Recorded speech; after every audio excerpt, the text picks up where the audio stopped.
em meio às trevas da terra. Então, sim, sinto todos abraçados, os trabalhadores. É com muita emoção que hoje estou aqui para falar de alguém que também é muito especial a esta doutrina que nós todos abraçamos. Tá? E eu gostaria imensamente que vocês, nesta noite, fizessem a reflexão sobre a vida deste companheiro, ao qual nós conhecemos por Allan Kardec, tá? Com as nossas vidas.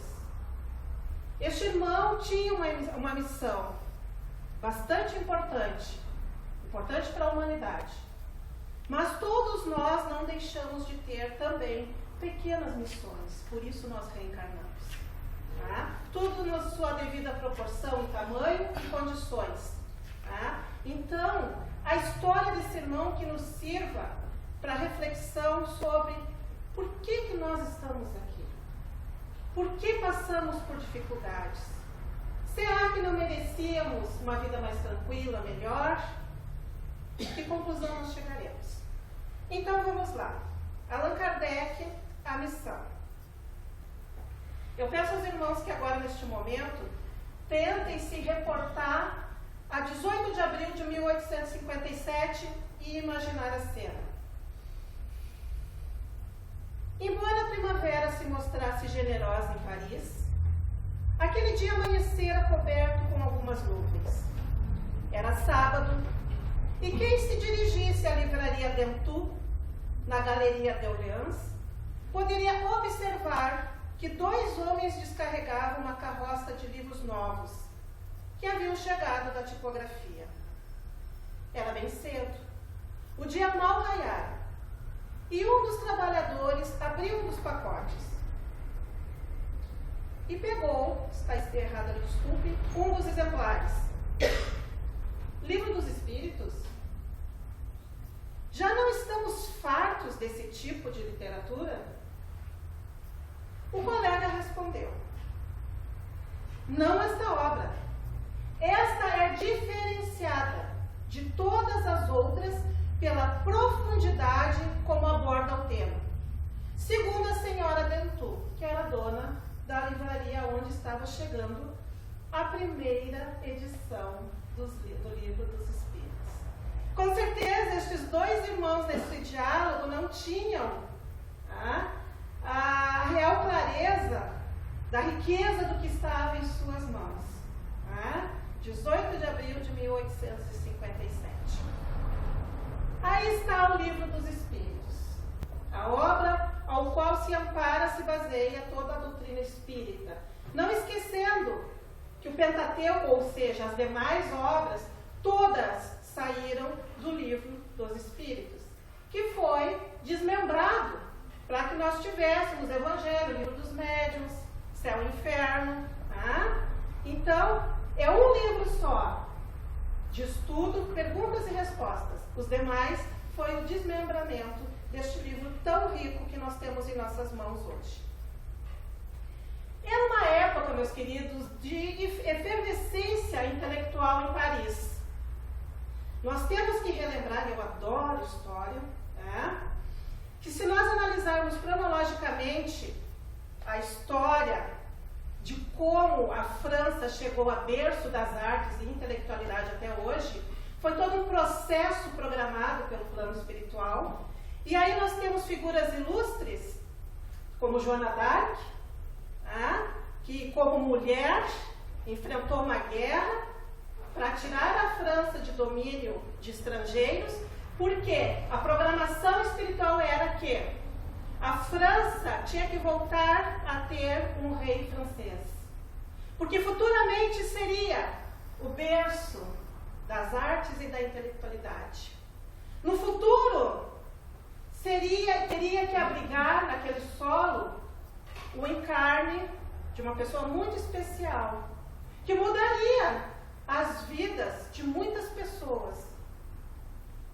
Então, em 1857, tudo efervescia intelectualmente em Paris. Era o auge do movimento de Auguste Comte, que, claro, eu fui pesquisar, gente.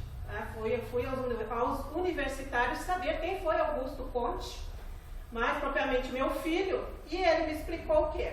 Augusto Conte, ele é importante porque ele influenciou intensamente na questão do lúdico, da educação. Aqui no Rio Grande do Sul, bastante, na nossa política, lá atrás, que tem resquícios até hoje, por mais que a gente não acredite, mas foi influência deste irmão, Augusto Conte. Então, efervescia também as ideias deste irmão, uma proposta toda nova. Era também o lançamento das bases da teosofia, da Madame Blavatsky. Essa irmã, ela passou anos no Tibete e quando voltou, ela escreveu esta obra, que embasa alguns princípios muito parecidos com a doutrina espírita. E claro, não podemos esquecer de Charles Darwin. Foi o ano do lançamento da Origem das Espécies, obra revolucionária para a época e científica, usada até hoje, inclusive. Então, vejam, percebam que 1857 foi um ano especial para a humanidade, porque por mais que os acontecimentos foram lá na França, esses acontecimentos interferiram por todo o mundo. E hoje nós estamos vendo isso. Então, era uma época em que todos gostavam, dizem que os franceses adoram o café, o bar, para conversar, uma conversa bastante inteligente. E aí, os bares, os cafés da época, efervesciam de gente. E os assuntos eram justamente sobre estas novidades. E no meio disso tudo, também estavam os fenômenos mediúnicos. Sim, meus irmãos, já era a época das mesas girantes. E tudo que é novo, convenhamos, chama atenção, O pessoal vai assistir, quer saber o que é, fica encantado. Então, percebam que a França fervia nessa época de novidades. Então, era comum, eu achei muito engraçado, inclusive, num chá de senhoras, que era natural, mas para se divertirem, se distraírem, elas faziam uma sessão de espíritos, como elas chamavam. Ou seja, médiuns trabalhavam sem muita noção do que seria a mediunidade, que potencial era esse, como se procedia, mas enfim, se fazia sessões com os espíritos para fazer perguntas banais, as que a gente sabe, vou casar, vou ser rica, por aí vai, Era esse tipo de pergunta, ou então seja, meus irmãos, nada sério, porque era tratado como distração, como diversão. Naquele momento, nós já sabemos que fervilhava o fenômeno mediúnico, tratado com muito desrespeito, muito pouco conhecimento ou nenhum, como a gente vem vendo até agora. Já existiam, meus irmãos, obras sem muita profundidade em relação ao fenômeno. Nada idôneo, nada respeitável, até porque não tinham embasamento fiel ao que acontecia. Mas já existiam algumas obras e as pessoas já estavam se inteirando do assunto, mas nada que pudessem levar a sério. Então é nesta conjuntura toda que veio à luz da humanidade o Livro dos Espíritos. Ele vem justamente explicar e fazer com que o ser humano entenda o que é aquilo que estava acontecendo e que era tão normal na Europa naquela época, a questão das mesas girantes, do fenômeno mediúnico, e que ainda é tratado com muito desrespeito. Para tudo isso, meus queridos, não pensem que Allan Kardec não teve que testemunhar. Muitos de nós podem pensar, mas o cara era responsável por compilar as perguntas, ter as respostas e editar o Livro dos Espíritos. Uma doutrina toda se baseia nisso. Ele era responsável. Mas não pensem que por causa dessa importância toda, que este irmão estava, digamos, com super proteção espiritual dos evoluídos. Eles estavam ali. Mas mesmo assim, com a importância da missão que este espírito tinha, ele teve que dar muitos testemunhos. A vida de Allan Kardec não foi fácil, meus irmãos. Só o processo de criação do Livro dos Espíritos foi uma coisa bastante trabalhosa.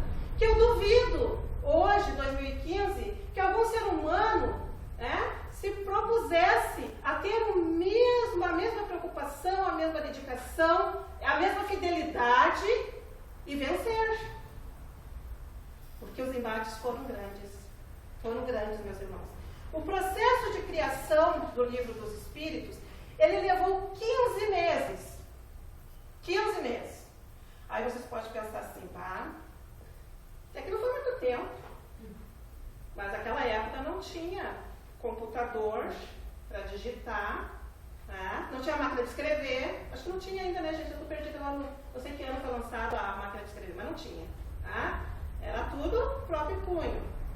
Este irmão teve que estudar cadernos com perguntas e respostas que já existiam, para pensar o que ele iria perguntar para os espíritos. E em cima daquelas perguntas criar outras. Então, e outra coisa, a responsabilidade da obra ser muito importante, não só para ele, não só para a França, mas para a humanidade. Conseguem perceber o tamanho da responsabilidade desse espírito? Pois é. Por mais que ele estivesse envolvido com espíritos evoluídos, porque a gente sabe, vai pegar o Evangelho e a gente vê com quem ele esteve em contato. Com espíritos elevados. Santo Agostinho, Zéfiro, por aí vai. O Espírito Verdade, que a André Luiz afirma que é Jesus, que é próprio Jesus, que assina com o Espírito Verdade. Então vejam, é desta categoria. Mas pensemos, estes espíritos evoluídos ajudaram Kardec na compilação para vir à luz dos homens esta obra. O que este irmão teria que passar em matéria de karma, ele iria passar. E outra coisa, todos nós temos livre-arbítrio. Então, por mais que Kardec estivesse rodeado de espíritos de alto escalão, jamais esses espíritos desrespeitariam decisões dele, da vida particular dele.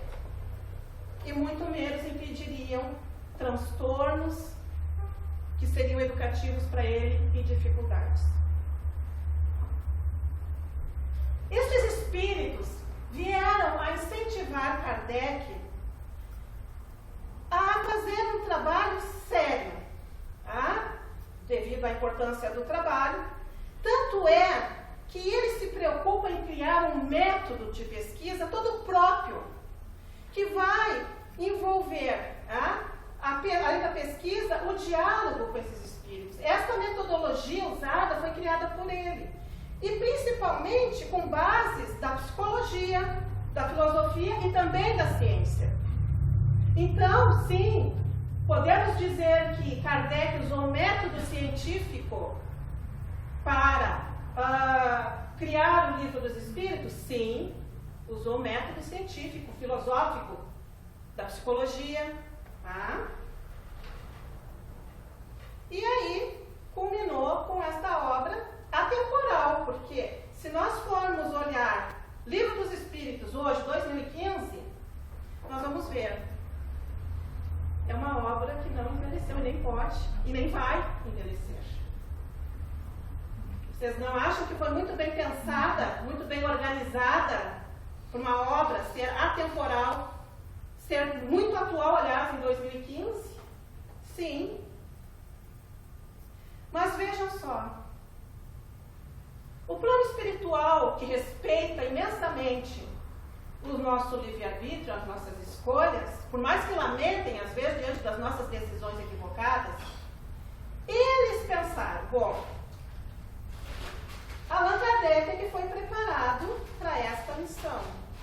Mas se ele falhar, será que nós não vamos ter ninguém que possa substituí-lo na missão? Sim, tinha. Foi cogitado. Quem são eles? Gabriel Delane, o primeiro da foto. Leon Denis e Camille Flammarion, o mais escabeladinho ali por último. Oi? Ele tá moderno, hoje tá, 2015 tá. usando cabelo assim. Mas as fotos que eu olhei dele, daquele tempo, olha, o melhorzinho do cabelo que eu achei foi essa, porque tinha bem pior, tá? Já ele com o cabelo realmente em pé, que me deu vontade de colocar, já que eu sou uma pessoa. Eu falo de coisa séria, mas eu também gosto de brincar, né? Eu digo, não vou fazer isso, tá? Porque assim, ó, foi a melhorzinha que eu achei, tá? Mas vejam, com o cabelo penteado e despenteado, ele era um dos cogitados se Kardec falhasse para assumir a missão e terminar a obra, tá? Que não foi preciso, claro. Nós teremos, para entender melhor este irmão e cada vez mais ter orgulho, né? Orgulho bom deste irmão, que nos deixou um legado muito grande, né? Nos ajuda. Nós temos que entender que o nome dele de batismo não era Allan Kardec. Não me esperem também que eu leia francês, né, gente? Eu vou ler como eu entendo. Hippolyte Léon Denisard Rivail. Este é o nome de batismo de Allan Kardec. Este irmão nasceu em Lyon, na França, 3 de outubro de 1804, que o companheiro que me apresentou aqui falou que eu quase disse, né? Eu adoro brincar, eu digo, não, agora continua, porque a minha palestra também está, né, vai a partir disso aí, da data de nascimento de Allan Kardec. Ele nasceu em Lyon, na França, em 3 de outubro de 1804. Vejam no mapinha que está ao sul da França, esta cidade. A família de Hippolyte era uma família que a característica, a tradição era de serem juízes. Para começar, a gente já sabe, né? Hippolyte não foi um juiz, tá? Mas ela era uma família com algumas posses, mas eram catedráticos, né? Eles honravam esta posição que ele tinha. Tanto é que este destaque, esta posição, permitiu que enviassem Hippolyte para a Suíça para estudar. Porque naquela época, o debeste da educação era em Verdun, né? O Instituto de Verdun, que pertencia à Pestalozzi. Eu, assim, não sei se é porque eu gosto muito da pedagogia também, eu admiro muito esse irmão, porque deu colaborações que são usadas até hoje nesta área da pedagogia. Este foi o professor de Hippolyte à época, né? Que se encanta com a capacidade do menino que ele recebia. Ali está também, porque existe até hoje a instalação, o castelo, né, de Verdun. Então, por isso que é bem atual a foto que nós vemos. Tá?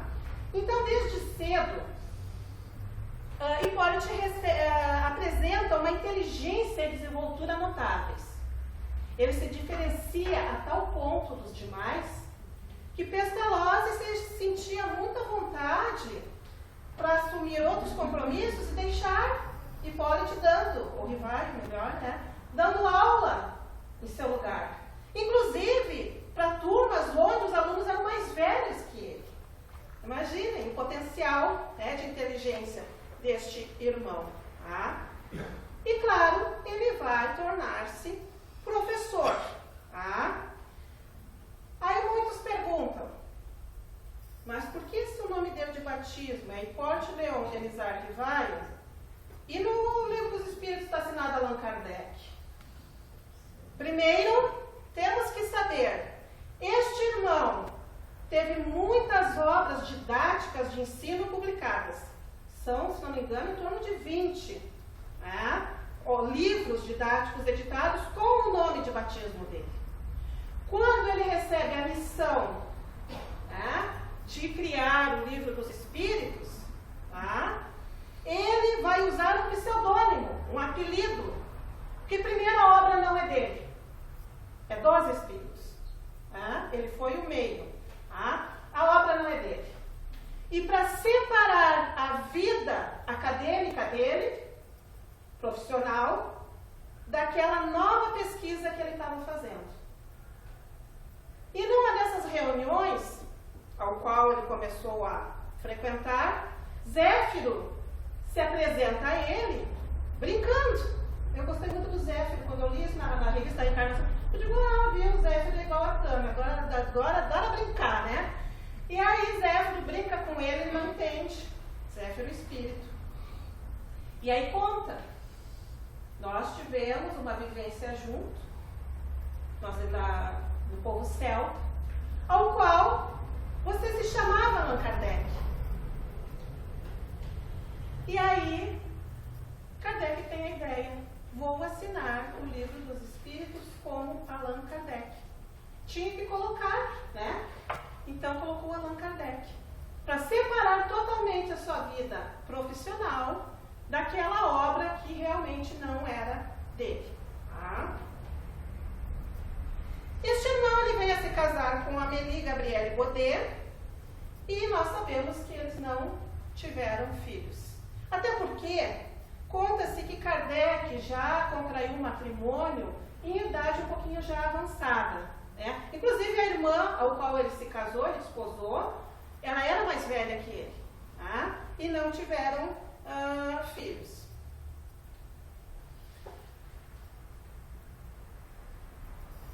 Mas como aconteceu? Será que Kardec foi numa dessas sessões de mesas girantes e daí vamos ver o que é, vamos pesquisar? Vejam como era este irmão. Para começar, Kardec era tremendamente cético. Já estava fervilhando, como eu disse. Os teatros lotavam com as mesas girantes, né? E todo mundo, no final de semana, parece que eu estou enxergando, né? Se arrumava, botava sua melhor roupa, suas joias, os cavalheiros, né? Seus ternos, que eu não lembro o traje, que é o nome daquela época, seus chapéus, e iam belíssimos para o teatro para ver, né, o evento das mesas girantes. E Kardec ficava bastante irritado com essa situação, que para ele não passava de misticismo, um engodo, que aquilo eles estavam forjando fenômenos que não tinham explicação, não tinha como serem verdadeiros. Mas é a mente do cientista, do pesquisador, tá? De que esse irmão tinha.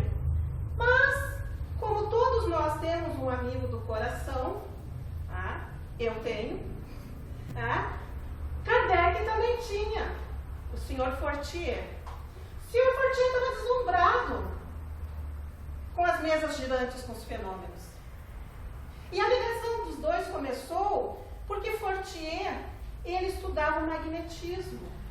Era um excelente magnetizador. E Kardec também. Kardec estudava o que era o magnetismo, como usá-lo. Então a ligação dos dois começou aí. Só que Fortier estava deslumbrado pelas mesas girantes. E sabe como é que é amigo, né? Quando quer que a gente vá num lugar, vamos porque vamos, porque vamos, porque vamos. E aí Kardec, não. Mas assim, tanto foi, água mole, pedra dura, né? Ele aceitou ir numa sessão de mesas girantes para agradar o amigo. Né? Tipo, vou desta vez. E deu. Né? Então aí foi a primeira experiência de Allan Kardec, tá? Com o fenômeno, que foi assistir. E aí, antes de entrar, ele disse pro amigo que só acreditaria quando lhe provasse que uma mesa tinha cérebro para pensar, nervos para sentir e que pode se tornar sonâmbula. Daí ele ia acreditar no que estavam lá, né, divulgando, fazendo. E ali algumas fotos da época, meus irmãos. Eu gostaria imensamente de ter assistido. Eu não duvido de nada, tá entendendo assim? É a curiosidade. Tá? Eu gostaria imensamente de ver como é que era estes fenômenos em loco. Né? Que, claro, a gente entende. Por que não acontece mais? Não é necessário. Aquela época era para que o ser humano começasse a crer no plano espiritual. Agora já não se torna mais tão necessário. Então este irmão foi parar numa sessão de mesa girante e começou a olhar, né, o fenômeno. As mesas rodavam, levantavam no ar, chegavam até o teto, desciam.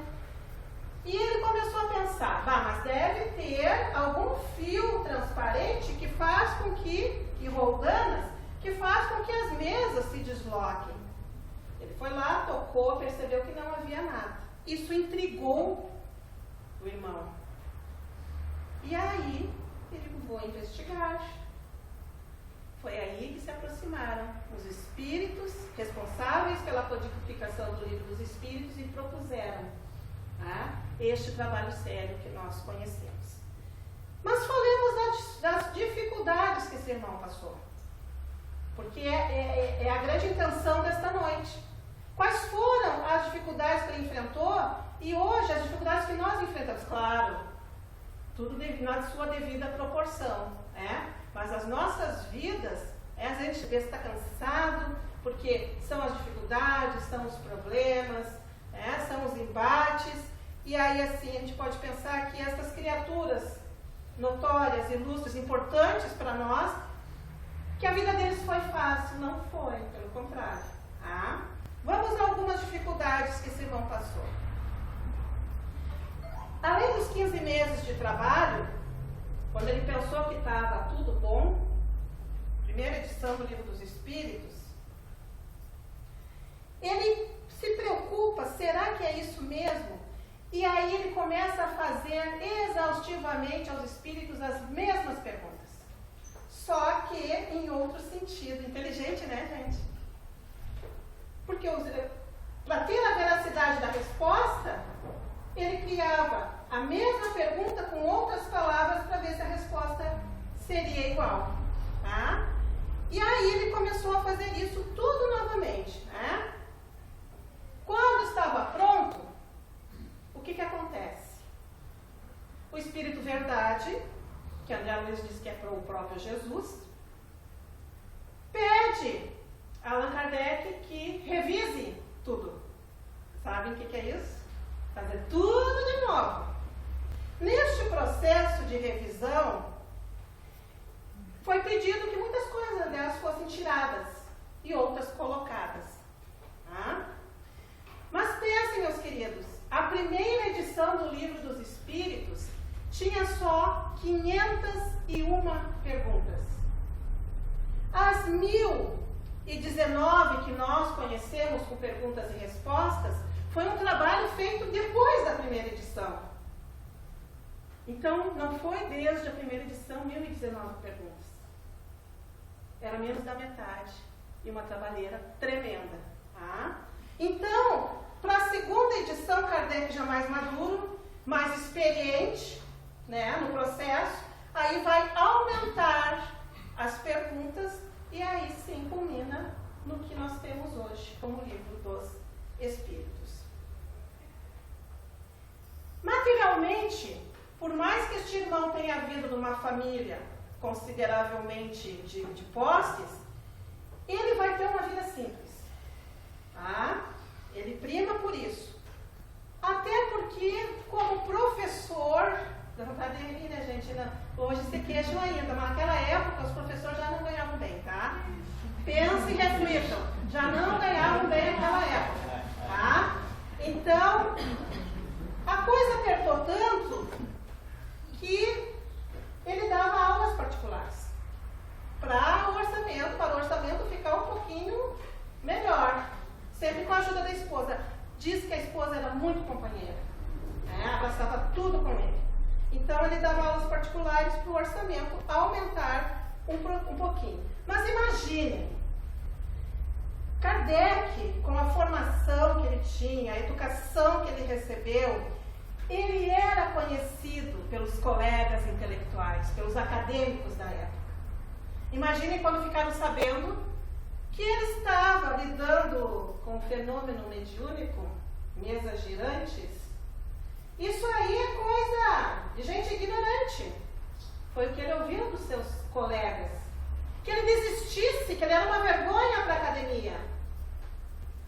Ele não desistiu, pelo contrário. Mas isso foi bastante doloroso para este irmão. E, além de uma situação onde o dinheiro era pouco, a primeira edição deste livro saiu do bolso dele. Sim, já existia a Sociedade de Estudos Espíritas Parisiense, mas não tinha dinheiro. Então, para bem de sair algumas edições do Livro dos Espíritos, ele faz um esforço tremendo para mandar fazer, na primeira leva, 1.200 exemplares. Foi o orçamento mais baixo que ele achou na época, meus irmãos. Com a ajuda da senhora Dendu, lembra lá do início, dona da livraria? Porque quando ela pegou o manuscrito pronto do Livro dos Espíritos, ela se encantou com a obra. E o filho foi contra. Mãe, vai ser mais uma obra dessas aí, espiritualista, que está encalhada dentro da livraria e não sai mais, porque perdeu o povo perdeu a curiosidade, já não vende mais. E ela mesmo assim bateu o pé e ajudou Kardec, conseguindo um orçamento mínimo possível. Mas imagina, para a tipografia entregar essa primeira edição levou 4 meses, gente. É claro que, se o dinheiro fosse maior, o número de exemplares também maior, é claro que o tempo seria curtíssimo. Mas como o orçamento era baixinho, pouquíssimos exemplares, né? Então levou 4 meses Kardec esperando por aquela carroça que chegou naquela manhã. Tá? Ansiosamente este irmão esperou. Tanto é que quando entrou na livraria, o filho, que já tinha lido o manuscrito e disse que aquela era a obra, né, sobre os espíritos, então assim, ó, não denegrindo as outras, mas dizendo que aquela era verdadeira, ele pega um exemplar e paga alguém para levar um exemplar para Kardec em casa, tá, que havia chegado. E vejam só, meus irmãos, não pensem que a entrada na França do Livro dos Espíritos foi uma coisa fácil. Assim, infelizmente, nossos irmãos católicos muito combateram. Né? Mas Kardec fica feliz quando recebe uma encomenda, um pedido de exemplares do Livro dos Espíritos da Espanha. Ele fica feliz com isso, porque é a divulgação do livro. O interesse nunca foi monetário, gente. Era a divulgação daquela doutrina. E ele corre, pede mais exemplares, embala e manda para a Espanha. E o que acontece? Quando o Livro dos Espíritos chega na alfândega, o bispo manda casar. Ele já havia proibido a leitura dos católicos da obra. E ele, não contente com isso, o que ele faz?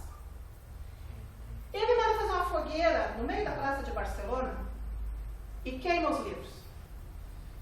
Mas vejam que em toda situação a gente tem um lado ruim, que geralmente a gente dá muita importância, mas sempre tem um lado bom também. Quantas vezes nós fazemos isso na nossa vida? Quando nos acontecem as coisas difíceis, ruins, a gente se detém só nisso. Mas o que eu posso tirar de bom da situação? Kardec tirou. Porque o que aconteceu? O bispo achou que estava fazendo grande coisa queimar o Livro dos Espíritos em praça pública, porque ele tinha proibido e ninguém ia ler. O que o povo curioso fez? Aí foi com toda vontade atrás do tal do Livro dos Espíritos, porque queriam saber o que tinha naquele livro que o bispo não queria que a gente lesse. A melhor propaganda do mundo, gente. Marketing. Fizeram marketing bem grande. Sem esperar. Ele poderia, Kardec, ficar desanimado, entristecido. Poxa, tanto sacrifício. Então, e acima dos livros as pessoas liam. Sim. Estavam na rua, curiosos, pegaram. O que é isso aqui? Sim. Coçou a curiosidade do povo. Então eles fizeram de tudo para adquirir o livro. E saber o que é que tinha lá de tão proibido, que o bispo não queria que soubesse. Este episódio, historicamente, é conhecido como Auto de Fé de Barcelona. Então, me desculpe, mas o bispo deu o tiro e saiu pela culatra. Porque ele achou que estava fazendo um beija-flor e saiu um urubu. A intenção foi totalmente ao contrário do que ele queria.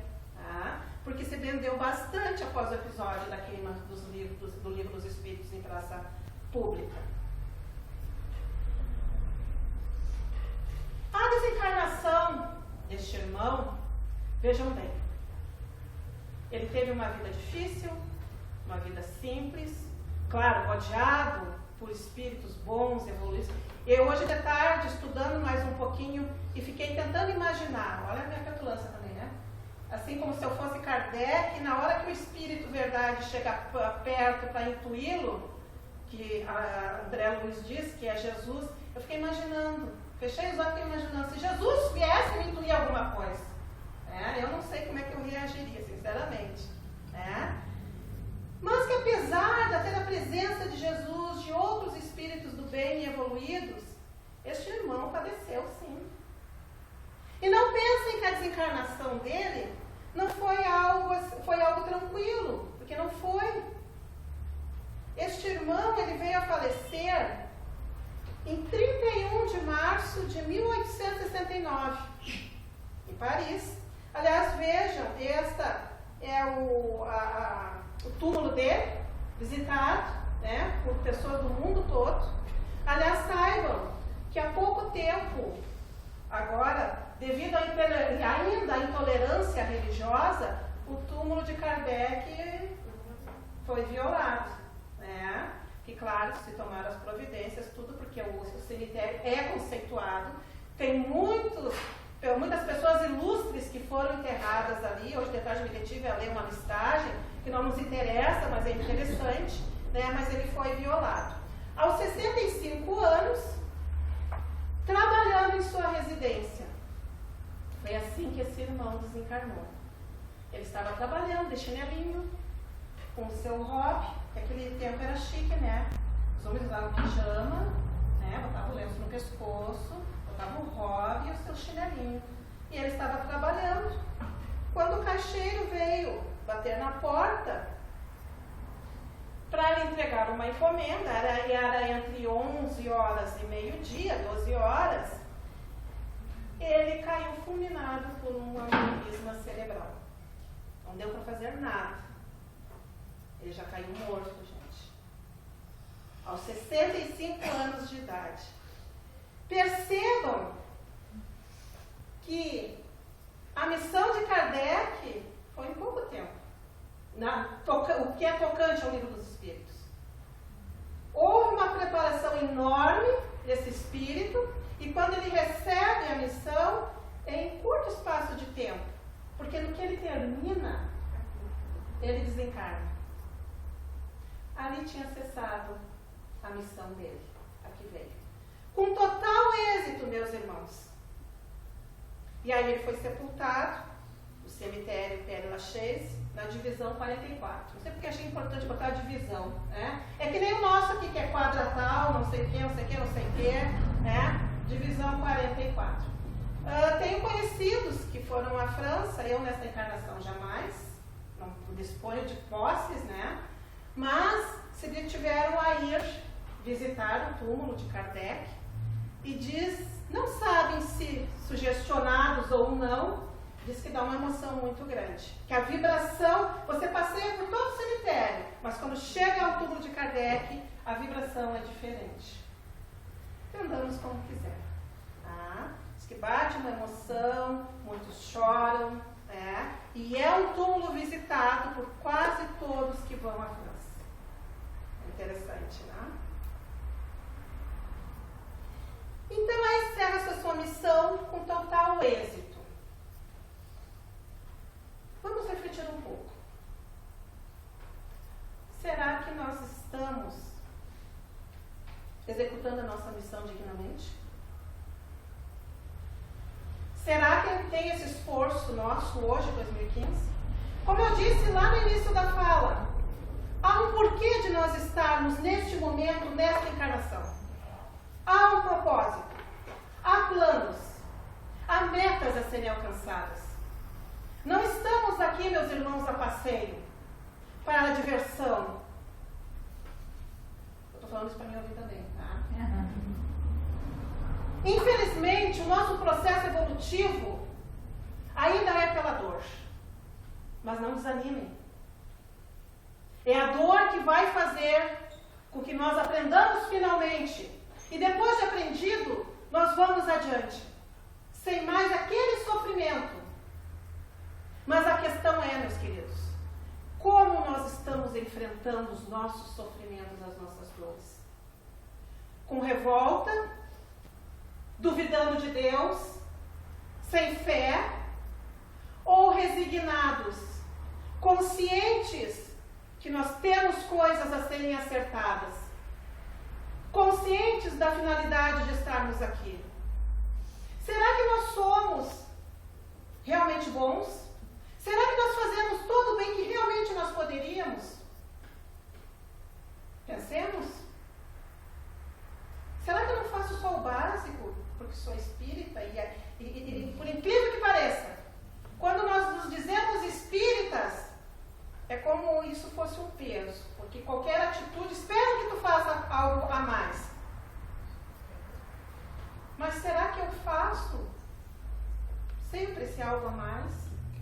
Pelo bem, pela caridade? Será que eu encaro aquele outro ali na rua como meu irmão que é?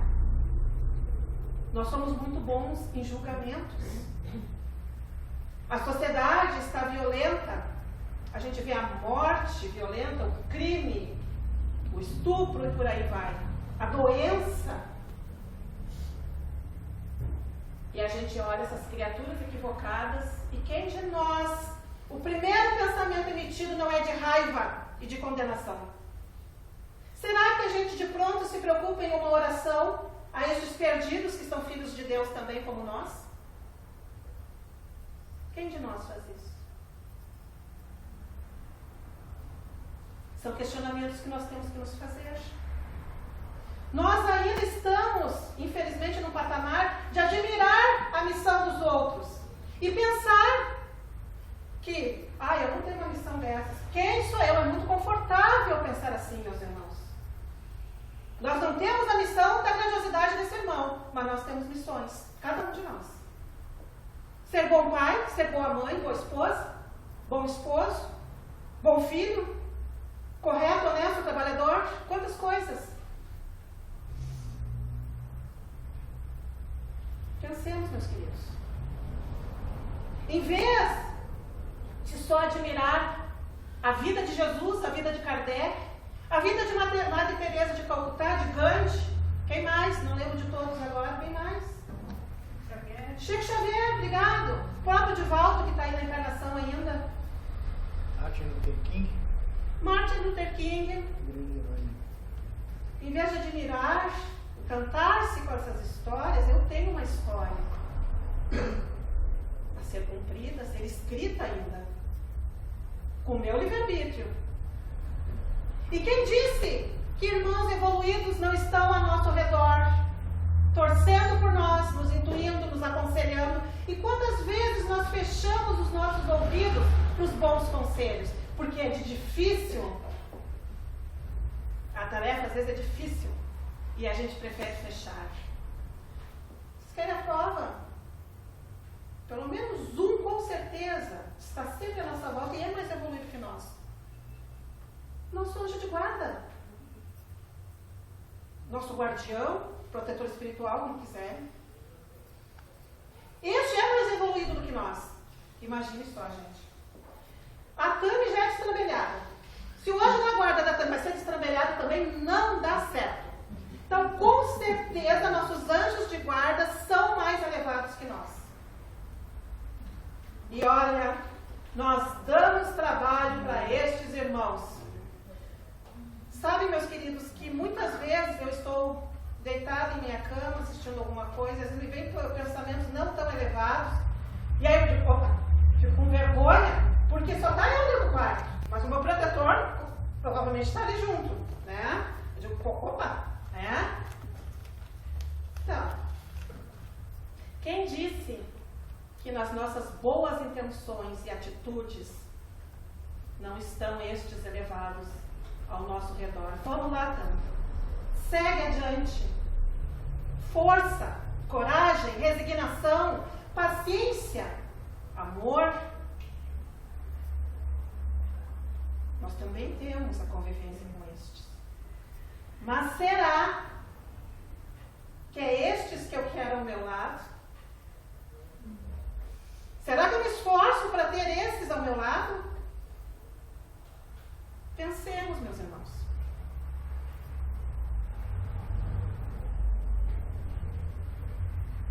É emocionante, eu não escrevi toda a carta, que um amigo de Kardec escreve diante do que ele viu, ou seja, diante dos despojos carnais de Kardec. Né? Então, mesmo diante da dor, ele escreve o seguinte: nada de tétrico marcara a passagem de sua morte. Se não fosse a parada respiratória, dir-se-ia que ele estava dormindo. Tudo era triste. Entretanto, um sentimento de doce quietude penetrava-nos a alma. Tudo na casa era desordem, caos, morte. Mas tudo parecia calmo, risonho e doce. Disse que o semblante de Kardec esboçava, inclusive, um sorriso, quase um sorriso. Tamanha tranquilidade daqueles despojos. Isto devido a um espírito que venceu, meus irmãos. Que venceu. Que mesmo diante do caos, e nós também nos perturbamos quando perdemos um afeto, alguém importante, este irmão, este amigo sentiu, apesar da dor, da questão da morte, tudo ao mesmo tempo era calmo, quieto, tranquilo. Isso é merecimento, meus irmãos. Este foi o prêmio que Kardec ganhou por ter cumprido a sua missão. Desencarna aos 65 anos, porque nós encaramos a morte ainda muito equivocadamente. Ele morreu, Dani. Não morreu, ele voltou para casa. Nós estamos fora de casa, todos nós. Ele voltou. Terminou a missão, ele volta para casa. Nós ainda estamos fora de casa. Até quando? Até quando for necessário para o meu aprendizado, para o nosso aprendizado. E queiramos nós, o dia que chegar a data de nosso desenlace, nós podemos ter essa tranquilidade na partida. A consciência dele deve ter sido algo esplendoroso, de tranquilidade, dever cumprido. Imaginem. E isso é para todos nós, meus queridos.